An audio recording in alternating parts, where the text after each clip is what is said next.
Hello दोस्तों, नमस्कार। आज हम हिस्ट्री के एक ऐसे चैप्टर को समझेंगे जिसने सचमुच पूरी दुनिया का नक्शा ही बदल कर रख दिया। चैप्टर का नाम है socialism in Europe and the Russian revolution.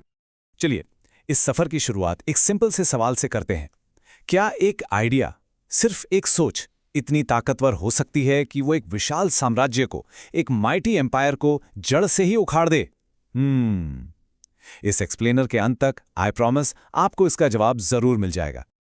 तो कहानी शुरू होती है यूरोप में फ्रेंच रेवोल्यूशन के ठीक बाद। ये एक ऐसा दौर था जिसे हम the age of social change कहते हैं। रेवोल्यूशन ने लिबर्टी, इक्वालिटी, फ्रेटर्निटी जैसे आइडियाज़ की एक ऐसी लहर चला दी थी कि पूरे यूरोप में लोग अब सोसाइटी के स्ट्रक्चर पर, यानी समाज के ढांचे पर सवाल उठाने लगे थे। लेकिन बात इतनी सिंपल नहीं थी। यूरोप में हर कोई एक ही तरह का बदलाव नहीं चाहता था। सबकी अपनी अपनी सोच थी, और इसी वजह से उस दौर में तीन बड़े पॉलिटिकल ग्रुप सामने आए: लिबरल्स, रैडिकल्स और कंजर्वेटिव्स। तो आइए देखते हैं कि इन तीनों की सोच में आखिर फर्क क्या था। देखिए, ये टेबल इन तीनों ग्रुप्स के डिफरेंस को एकदम क्लियर कर देगा। सबसे पहले लिबरल्स। ये लोग एक इलेक्टेड पार्लियामेंट्री गवर्नमेंट चाहते थे, पर एक कैच था। वो वोटिंग राइट सिर्फ उन्हीं मर्दों को देना चाहते थे जिनके पास प्रॉपर्टी हो। अब आते हैं रेडिकल्स पर। ये ऐसी गवर्नमेंट चाहते थे जो देश की मेजॉरिटी पॉपुलेशन के हिसाब से चले। और हाँ, ये यूनिवर्सल वोटिंग राइट्स के पक्ष में थे, जिसमें विमेन को भी वोट देने का अधिकार शामिल था। और आखिर में आते हैं कंजर्वेटिव्स। जैसा कि नाम से ही साफ है, ये लोग बदलाव के सख्त खिलाफ थे। फ्रेंच रेवोल्यूशन के बाद थोड़ा नरमी जरूर आई, पर उनका मानना था कि बदलाव अगर हो भी तो बहुत धीरे धीरे और पास्ट की, यानी परंपराओं की रिस्पेक्ट करते हुए होना चाहिए। अब इन सबके बीच यूरोप में एक बिल्कुल नया, और मैं कहूँगा एक रेवोल्यूशनरी आइडिया जन्म ले रहा था: सोशलिज्म। और इसका उदय वो सीधे सीधे इंडस्ट्रियल रेवोल्यूशन से जुड़ा हुआ था। देखिए, इंडस्ट्रियलाइजेशन से नई सिटीज बन रही थीं, फैक्ट्रीज लग रही थीं, आगे बढ़ रहा था यूरोप। पर इस सिक्के का एक दूसरा अंधेरा पहलू भी था। फैक्ट्री वर्कर्स को बहुत कम सैलरी पर लंबे, थका देने वाले घंटों तक काम करना पड़ता था, और उनके रहने की जगह वो तो और भी खराब थी। इन्हीं हालातों ने लोगों को सोचने पर मजबूर कर दिया कि क्या कोई बेहतर सोल्यूशन है। और वो सोल्यूशन उन्हें मिला सोशलिज्म में। इस पॉइंट को बहुत ध्यान से समझिए, ये पूरे चैप्टर का कोर है। सोशलिस्ट का मानना था कि समाज की सारी प्रॉब्लम्स की जड़ प्राइवेट प्रॉपर्टी है। उनके हिसाब से फैक्ट्री, जमीन, यानी मीन्स ऑफ प्रोडक्शन पर किसी एक इंसान का नहीं, बल्कि पूरी कम्युनिटी का, पूरे समाज का कंट्रोल होना चाहिए। तो इस आइडिया को आगे बढ़ाने वाले कौन थे? कई थिंकर्स थे, जैसे रॉबर्ट ओवन, जो कोऑपरेटिव कम्युनिटीज यानी सहकारी समुदाय बनाना चाहते थे। फिर थे लुईस ब्लॉन्क, जो चाहते थे कि गवर्नमेंट्स कोऑपरेटिव्स को सपोर्ट करें। लेकिन इन सब में जो सबसे पावरफुल आवाज थी, वो थी कार्ल मार्क्स की। मार्क्स का तर्क बिल्कुल साफ था। वर्कर्स को शोषण से मुक्ति तभी मिलेगी जब वो पूरे कैपिटलिज्म को उखाड़ फेंकेंगे और एक ऐसी कम्युनिस्ट सोसाइटी बनाएंगे जहां कोई क्लास ना हो और सारी प्रॉपर्टी पर समाज का कंट्रोल हो। देखते ही देखते 1870s तक सोशलिस्ट आइडियाज पूरे यूरोप में फैल गए। जर्मनी में सोशल डेमोक्रेटिक पार्टी या एसपीडी जैसी पावरफुल पार्टीज बन गई। हालांकि 1914 तक सोशलिस्ट कहीं भी अपनी गवर्नमेंट तो नहीं बना पाए, लेकिन उन्होंने जमीन तैयार कर दी थी एक ऐसे बड़े बदलाव के लिए जो आने ही वाला था।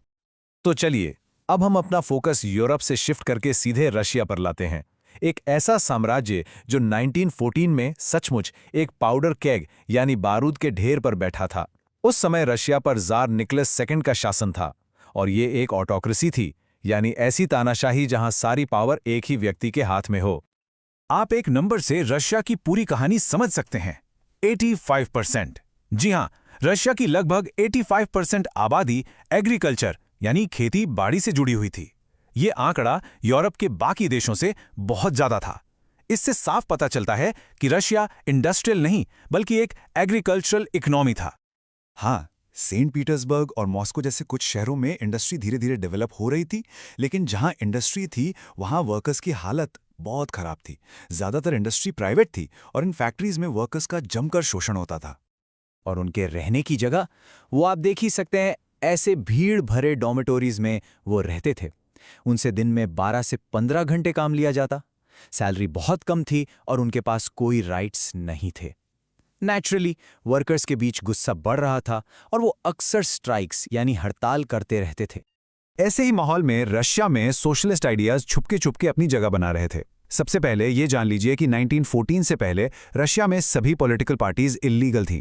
फिर भी 1898 में मार्क्स के आइडियाज पर चलने वाली Russian social democratic workers party बनी। आगे चलकर यही पार्टी 2 हिस्सों में बंट गई और यह स्प्लिट बहुत इंपॉर्टेंट है। एक तरफ थे लेनिन के नेतृत्व वाले बोल्शेविक्स जो एक डिसिप्लिन्ड पार्टी चाहते थे, और दूसरी तरफ थे मेंशेविक्स जो सबके लिए एक ओपन पार्टी चाहते थे। इनके अलावा 1900 में सोशलिस्ट रेवोल्यूशनरी पार्टी भी बनी जिसका मेन फोकस किसानों के राइट्स पर था।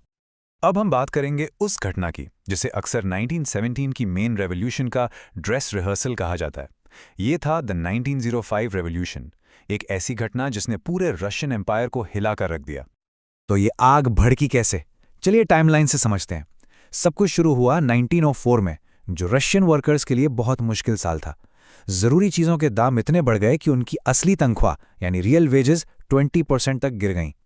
फिर जनवरी 1905 में जब पुतिलोव आयरन वर्क्स से 4 वर्कर्स को निकाल दिया गया तो इसके विरोध में 1 लाख से भी ज़्यादा वर्कर्स हड़ताल पर चले गए।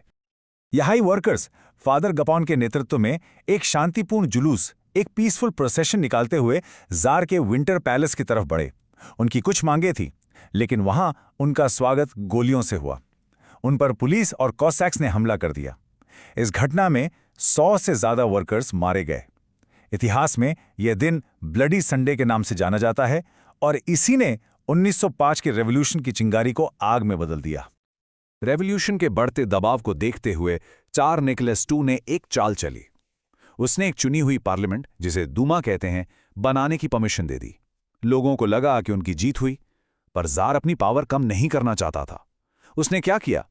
पहली दूमा को सिर्फ 75 दिनों में डिसमिस कर दिया, फिर दूसरी दूमा को 3 महीने में, और उसके बाद उसने वोटिंग लॉज ही बदल दिए ताकि तीसरी दूमा में सिर्फ उसके कंजर्वेटिव समर्थक ही आ सकें। रशिया में आग पहले से लगी हुई थी, हालात नाजुक थे, और फिर फर्स्ट वर्ल्ड वॉर ने उसमें घी डालने का काम किया।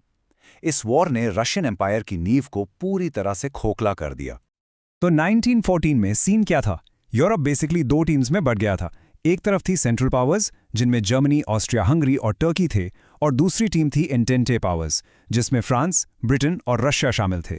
और जब इनके बीच युद्ध छिड़ा तो रशिया ने इसमें हिस्सा लिया, जिसके परिणाम बहुत भयानक होने वाले थे।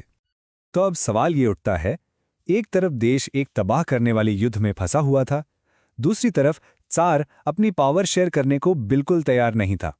ऐसे में आप ही सोचिए, रशियन एम्पायर और कितने दिन टिक सकता था?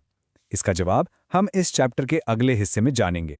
चलिए, इतना कुछ हो गया। इससे पहले कि हम आगे बढ़ें, एक क्विक रिवीजन तो बनता है ना? ताकि सारे इंपॉर्टेंट पॉइंट्स आपके दिमाग में एकदम फ्रेश हो जाएं। जल्दी से याद कर लेते हैं। फ्रेंच रेवोल्यूशन के बाद 3 विचारधाराएं आईं, लिबरल, रैडिकल और कंजर्वेटिव। इंडस्ट्रियल रेवोल्यूशन के खराब हालातों से सोशलिज्म का आइडिया पैदा हुआ, जो प्राइवेट प्रॉपर्टी के सख्त खिलाफ था। रेवोल्यूशन से पहले रशिया एक ऑटोक्रेसी थी जिसे जार निकोलस II चला रहा था। 1905 की रेवोल्यूशन ब्लडी संडे से शुरू हुई, जिसने दूमा बनाने पर मजबूर किया, लेकिन जार ने दूमा की पावर को कंट्रोल में रखा और फर्स्ट वर्ल्ड वॉर ने रशिया के हालात और भी बिगाड़ दिए। और अब आपकी बारी। ये कुछ जरूरी सवाल हैं जो आपकी अंडरस्टैंडिंग को टेस्ट करेंगे। इन सवालों के जवाब लिखने की कोशिश जरूर करना, इससे आपकी इस चैप्टर पर पकड़ और भी मजबूत होगी। हम मिलेंगे अगले एक्सप्लेनर में। तब तक के लिए पढ़ते रहिए और अपना ख्याल रखिए।